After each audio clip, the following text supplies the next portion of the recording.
So today I'm going to be going over keyword types, and this is really important, especially if you are trying to scale out topical authority, but when you're also trying to scale out more leads or more sales, for example, it's really important that you get this right, because you can scale out a lot of blog content on your website, but that might not produce any traffic or any sales or any leads in that case.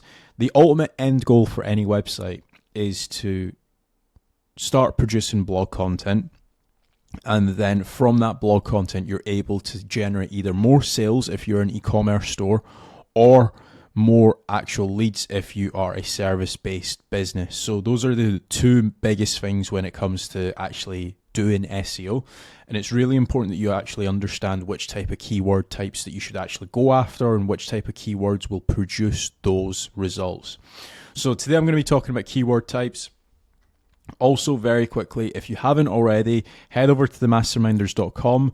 We have got an in-person SEO conference on the 27th of June happening in Manchester, and you've got the likes of Craig Campbell, Lara Costa, James Dooley, Carrie Rose, and many, many more speaking. So if you're trying to level up your SEO knowledge, this is where you need to be. But let's actually take a look at different keyword types, right? So I actually have a sheet here that I'm going to go over when it comes to like different keywords and stuff like that. But I've also got some keyword types that you should potentially also avoid depending on your style of website, right? So for example, here I've searched, do you recommend Invisalign?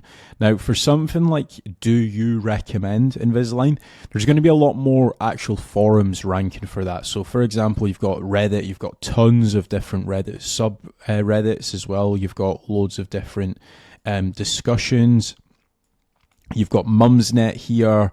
And then you've obviously got Quora and stuff like that. Now, can you write an article on this? Yes, but you would want a lot of like first-hand experience. So for example, does Invisalign work might be way better suited to like a business as opposed to do you recommend Invisalign? Because when somebody's searching this up, they're probably going to more than likely view what people are saying on Reddit as opposed to go through to any of these websites. So if I had to put a percentage of how many clicks Reddit would be getting for this case, it's probably going to be like 60-70%, and then the rest would be going through to like some of these websites. So just bear that in mind. And then obviously you've got like Quora as well. So that's one style of keyword that you might want to avoid. But you can obviously do certain things like the benefits of Invisalign and have that as an actual article. So in this sheet here, I've actually got informative articles. So like what is cloud computing, for example. That's like more of an informative guide. If we actually Google that, you'll see that there will be like probably a monster article talking about cloud computing, the benefits of it, and how to set it up and stuff like that. So this is like a article by Amazon. If we actually go through to, let's try and find a website that's not a monster site. So for example, these guys, relatively detailed article talk about multi-cloud, community cloud, stuff like that. So this is like what's known as an informative article. Now, this can definitely be more so top of the funnel style articles. So top of the funnel style articles, they get a way more searches. But if you think of the type of people that's searching for like, what is Invisalign, or what is cloud computing, or the other example I've actually got in this sheet is how to bake a cake, right? The type of people that would be searching for this style of keyword, they might be doing like a university dissertation. Like it might get like 60,000 searches. What is cloud computing? Or let's say 10,000 searches. Not everybody would be actually interested in the actual service. Same goes with like, what is Invisalign? Some people might be in university writing a massive essay on what Invisalign is, right, for their dissertation or whatever. Same goes with like how to bake a cake. If you've got like a bakery store and you've got that as an article on your website, many people might not be actually interested in buying a cake from you. So just bear that in mind. However, is that an article that I wouldn't upload through to my website? Definitely not. I would actually look to write an article on like how to bake a cake or what is cloud computing, because you're demonstrating to Google at that point, like, hey, I know about cloud computing, or I know about on how to bake a cake, right? So that's the informative articles. So these are relatively longer pieces. They go into detail, and then not only that as well, the benefit of having informative articles is you can internally link to like a lot of different sub pages. Like, for example, latency. They're talking about security is integral in cloud computing. So this might go off to like a security for cloud computing page, and that might be like an actual service where they can hire you. So that's like the type of articles that you actually want to be covering on your website. So like if we take a look at how to bake a cake, right? Any website that's ranking for something as anyone that's ranking for an article like this, they should be taking it full advantage of their internal links. Now let's see what these guys have done for internal linking. It doesn't look like they're doing that well of an internal link. Like they've got all of these different internal links down here, but contextually they could definitely improve. So that's the second style of articles. We've got informative, then we've got how-to guides, so like how to optimize your website for SEO. Right, if we actually go through to this, there's going to be like a more of like a step-by-step guide. So if we, what I'll do is I'll ignore Google, because that's kind of like an unfair advantage, because obviously it might not be the best long form content, but this is like a step-by-step. So like set up an SEO optimization strategy, publish relevant authoritative content, update your content regularly, have link-worthy site, so on and so forth, right? Let's actually see what Google's actually said to this, because I'm kind of curious to see like how detailed they've actually gone into. Actually, do you know what? It's not as bad as I thought it would be. It's actually relatively detailed what they've actually said. So yeah, this is like a how-to guide.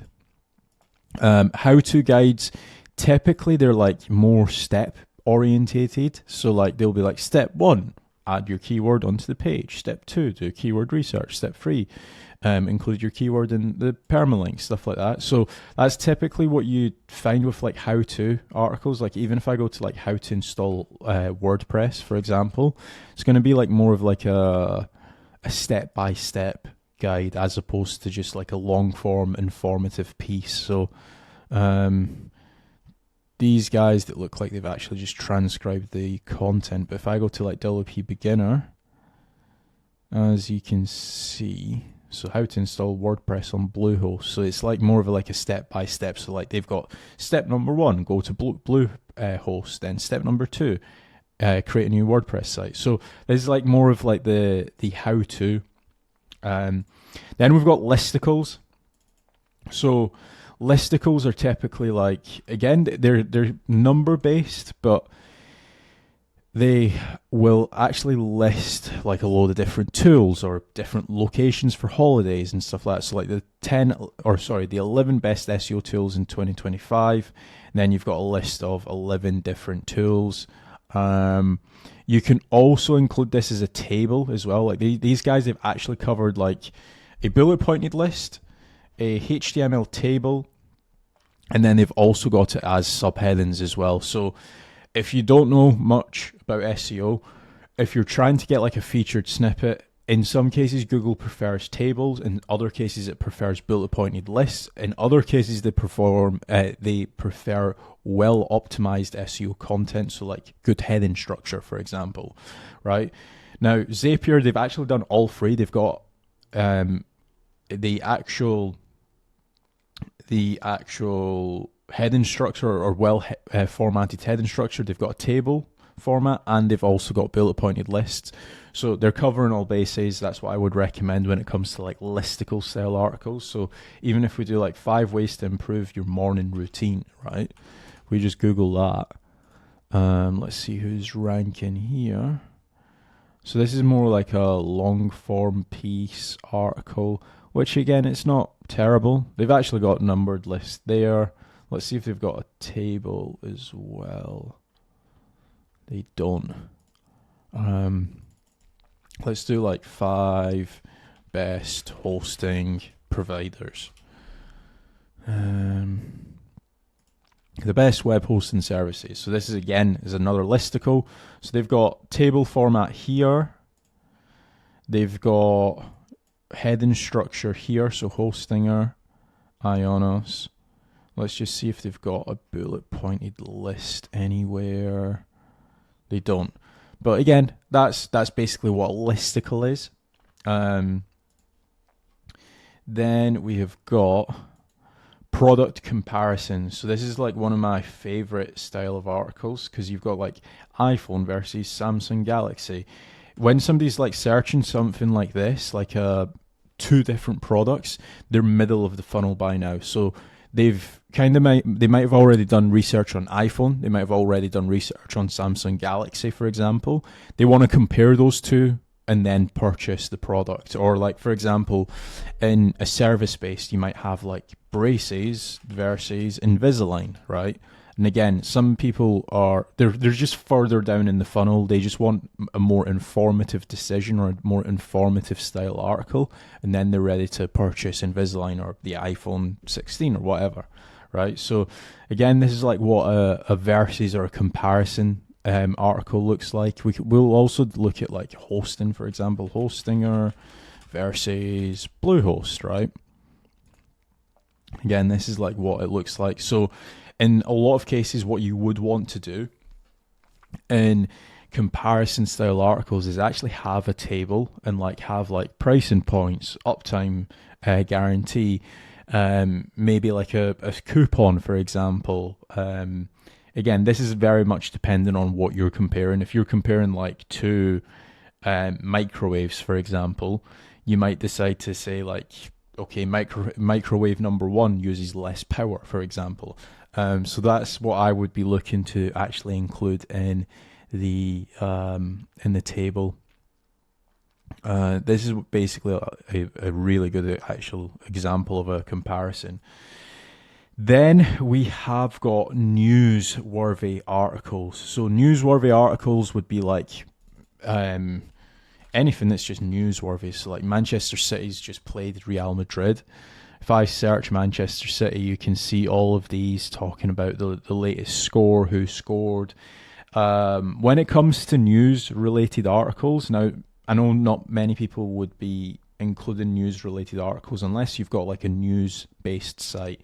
Or in some cases, actually, I've thought of just another example. Let's say you're an accountant in the UK. A few months ago, the new government came in place and they changed a lot of tax laws and stuff like that. So if you're an accountant, in that case, you might want to decide to have news-related articles. News-related articles are very, very time-sensitive. So, for example, the in the UK, the new government came in place and corporation tax went up and dividends tax went up and just a whole load of different tax changes. If you were to upload an article to do with that now, and bearing in mind that the new government's probably been in place like 2-3 months now, you're probably not going to rank as well. But if you were on the ball with it, and if you uploaded it as soon as the government came in place and you were like, hey, this is what's happening with this tax code and this is what's happening with corporation tax and this is what's happening with XYZ tax, you've got a way higher chance of actually ranking. In America, I know that like laws change, like divorce laws change, immigration laws change, stuff like that. So in those cases, some of those would be newsworthy articles. Like in my case, whenever a new algorithm update comes along, I always do a video on it and I discuss like, hey, this is what's happening, this is what people have said, X, Y, and Z. So just think of those. Then you've got frequently asked question style articles. So frequently asked question style articles could, like a really good starting point is if you've got like a sales team, go and speak to your sales staff and say like, hey, what kind of questions do you get prior to people purchasing our product or our service, and then turn those into actual blog articles. So like, for example, I've just like been a little bit broad in this and I've just said like SEO FAQs, right? But you could do like link building FAQ. You could do content or like SEO optimized content FAQ, you can do like a variety of different FAQs. And also, it doesn't need to necessarily just have FAQ right at the end. It could literally be like, if you go and sit down with your sales staff and let's say you sell solar panels, I can guarantee people or your sales staff would say, like, a commonly asked question that we get is, what is or how much money am I going to save by installing solar panels? So how much money do I save installing solar panels, right? You can turn that into a well-detailed blog article like what these guys have done. Let's click on these guys. How much money or how much do solar panels save on electricity bills? And basically you could just write a long form article. Again, this is kind of like an informative article, but you're actually talking about like, hey, this is how much you're able to save, so on and so forth. So as you can see, these guys, I don't know if you guys can see that, let's zoom in. Before, this house was paying £138 a month for electricity. Now they're paying £26 a month for electricity. So there's certain bits like that you can do. Ultimate guides. So the ultimate guide to link building or the ultimate guide to digital marketing. These are going to be like relatively bigger articles, like maybe 4,000 plus.